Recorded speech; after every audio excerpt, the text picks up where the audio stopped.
Shalom amigos de Hablemos de Torah Podcast, mi nombre es Gidon Ben Yosef y en esta oportunidad hablaremos de Parashat Vayehi. Esta se encuentra en el Sefer Bereshit, en el libro de Génesis, y va desde el capítulo 47, versículo 28, al capítulo 50, versículo 26. Hablaré del versículo 29 del capítulo 47, cuando dice que Israel se le acercó el tiempo de morir y llamó a su hijo Yosef. Vaikrevu yemei Israel amut, vaikra livno le Yosef, vayomer lo, imna matzatihem be'eneja, simna yateja tachat yereji, veasita imadi, chesed ve'emet, alna tikevreni ve'mitzraim. Vaikrevu yemei Israel, se acercaron los días de Israel, lamut, para morir. Vaikra, y llamó Livnole Yosef a su hijo José, Vayomerlo, y le dijo a él, Imna, te ruego, Matzati gen be'eneja, Matzati se ha hallado gen, gracia, be'eneja, a tus ojos, Simna, coloca por favor, yadeja tu mano, Tajat yereji. Fíjense que la palabra Tajat yereji literalmente se debería traducir como debajo de mi lado. El término yereji se traduce eufemísticamente, se suaviza con la palabra muslo, pero en términos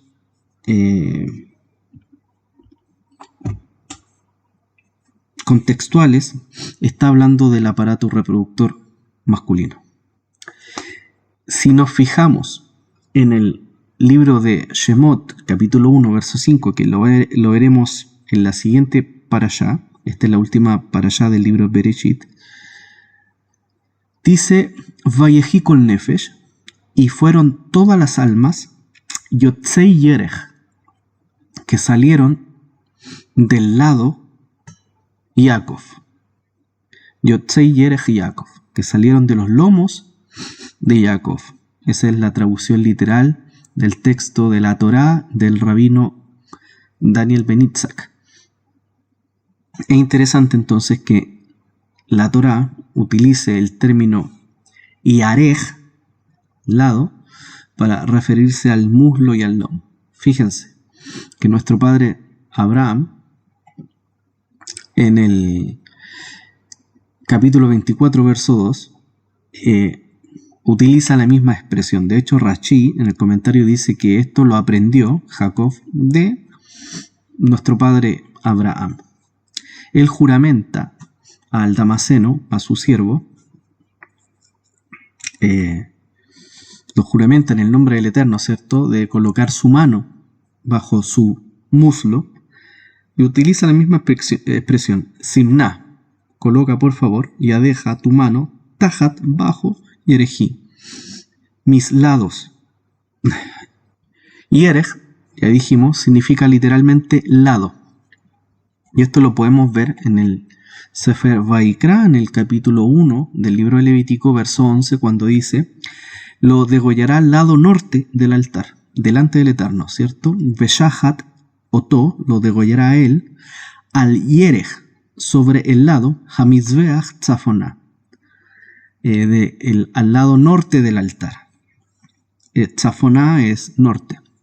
Mitzbeach, el lugar donde se hacía el sacrificio. Pero fíjese que dice al Yerej, al lado. No dice, la traducción no dice al lado del muslo, dice al lado. ¿Por qué la palabra, como dije delante, Yerej, literalmente significa lado? Fíjese que en términos cabalísticos, el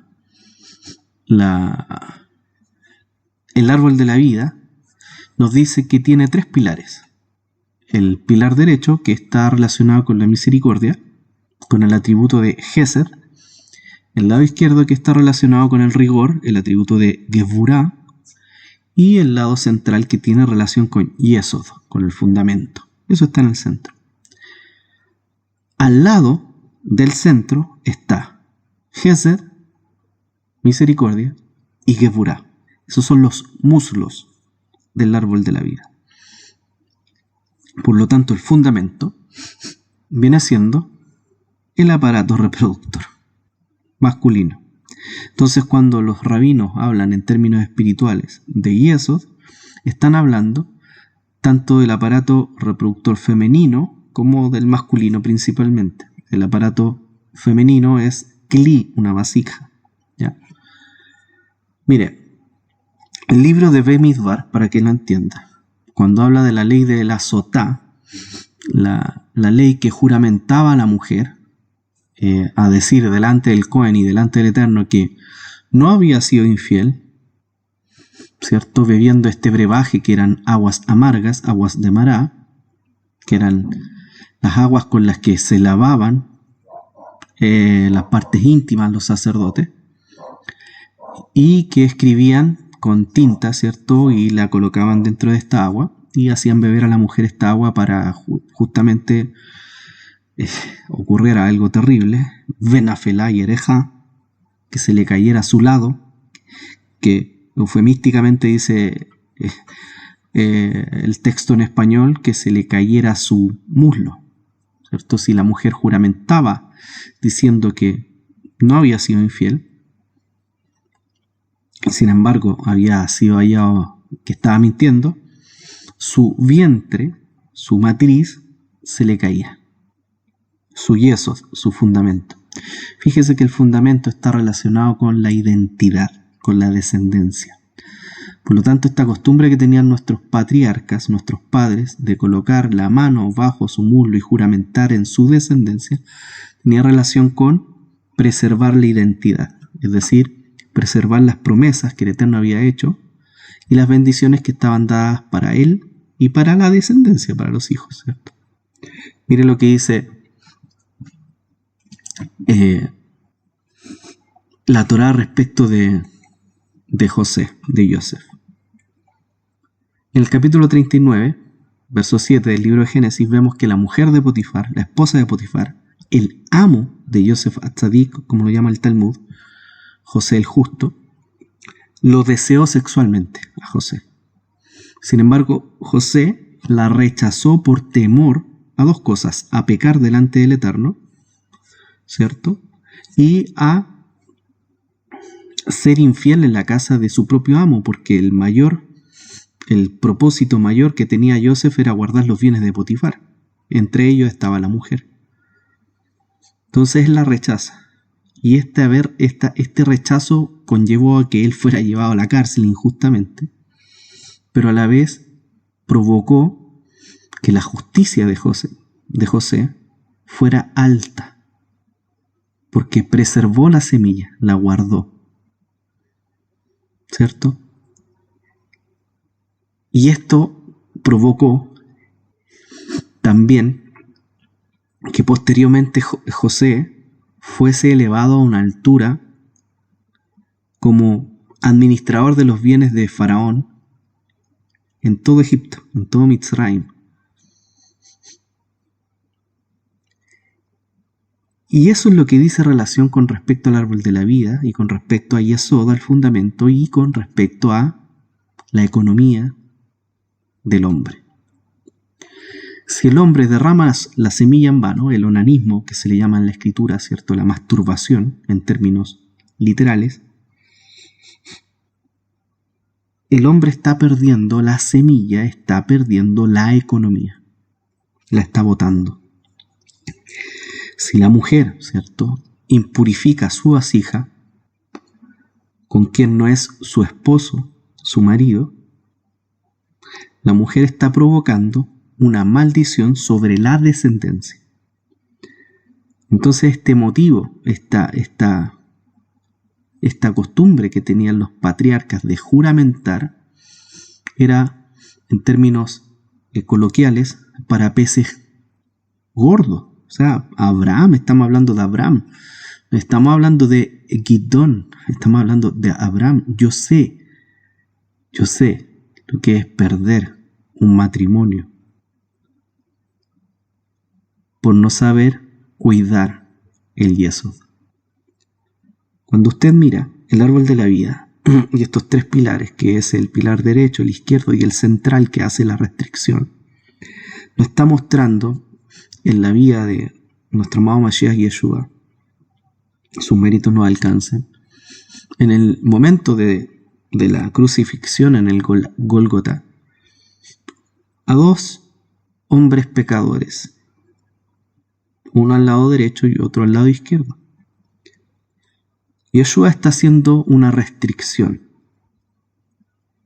¿Cuál es la restricción que está haciendo Yeshua? Es la restricción de la misericordia y del rigor. Fíjese que uno de estos Reshaim, de estos hombres malvados, pecadores, es el arrepentimiento, mientras que el otro es la condena. Así a uno se le aplica misericordia, mientras que al otro rigor. Cuando usted no cuida su fundamento, usted está provocando que la resistencia, la misma resistencia que tiene que generar usted, como en estas ampolletas antiguas que tenían un hilito al centro, que generaban luz mediante esa resistencia, si usted genera esa resistencia de cuidar la misericordia y la Geburá, de mantenerla ahí a tope, no cargándose a la derecha, porque el que más peca más se le ama, pura misericordia, y puro rigor. Si usted mantiene esta resistencia, usted cuida el pacto, lo que llaman los rabinos, ¿cierto? Cuidar el pacto, guardar el Shomer Brit, guardar el pacto. Es difícil hacerlo como hombre, es difícil hacerlo, hablo como hombre. Y entiendo que para una mujer también es difícil, por algo la escritura lo señala en el libro de Números, en el capítulo 5. Pero más allá de esto, más allá de hablar, de hacer la restricción en la parte animal del ser humano, en el fundamento del ser humano, quiero hablar de juramentar. Fíjese que en la carta de Mateo, como dije antes, perdón, estoy un poco resfriado. En la carta de Mateo, en el capítulo 5, el verso 33, nuestro amado Mashiach Yeshua dice que tu sí sea sí y que tu no sea no. Y esto lo replica también el apóstol Santiago. Yeshua dice que todo lo que va más allá de esto procede del mal. Y él lo dice literal. Ustedes oyeron que se les dijo a los Kadmonim, a los antiguos, a los Skenim, a los ancianos: no jurarás falsamente. Nuestro padre Abraham, en el capítulo 24, verso 2 del libro de Génesis, hace juramentar al Damaseno por el nombre del Eterno. Le hace tocar con su mano su parte íntima, su parte reproductora, su miembro masculino. Y mira lo que dice la Torá en el capítulo 19 de Levítico, de Vayikra: Velot yishaveu b'shemi, no jurarás en mi nombre. Jurar en nombre, utilizar el nombre en vano de Dios, es hacer Hilul Hashem. Practicar la masturbación, mancillar la cama matrimonial, también es hacer Hilul Hashem, porque en la cera, en la semilla, está el nombre de Dios. Eso es Hilul Hashem. Pero más allá de eso, yo les digo, dice Yeshua, no juren de ninguna manera, ni por el cielo, porque es el trono de Hashem, ni por la tierra, porque es el estrado de sus pies, la tarima, ni por Jerusalén, porque es la ciudad del gran rey, Hamelech Rav, dice el Salmo, no recuerdo si es 83 o 88. Dice que no debes jurar ni por tu cabeza, porque no puede hacer que ni siquiera se vuelva un solo pelo, ni blanco ni negro. Un solo de tus cabellos. ¿Por qué esta relación de no jurar? Porque estos peces gordos que nos habla la Escritura, como nuestro padre Abraham, como nuestro padre Jacob y como Yosef Atzadik, fueron Shomrei Brit, guardadores del pacto. Y este pacto, la circuncisión que sensibiliza el aparato reproductor, no es para jactarse de pertenecer a una etnia, sino para recordar que hay una descendencia que está comprometida. Mientras menos cuides tu semilla, más propensa es tu descendencia a desaparecer. Cuando se rompe un matrimonio por causa de una infidelidad, los que sufren son los hijos. Los que están propensos a irse a Egipto, al mundo, a tener un sentimiento de rebeldía, son los hijos. Tú no jures, dice Yeshua. Tú no jures, porque tú no eres un pez gordo. Tú eres Gidón. No comprometas tu identidad. No comprometas tu descendencia. Que el Eterno nos ayude. Shabbat Shalom.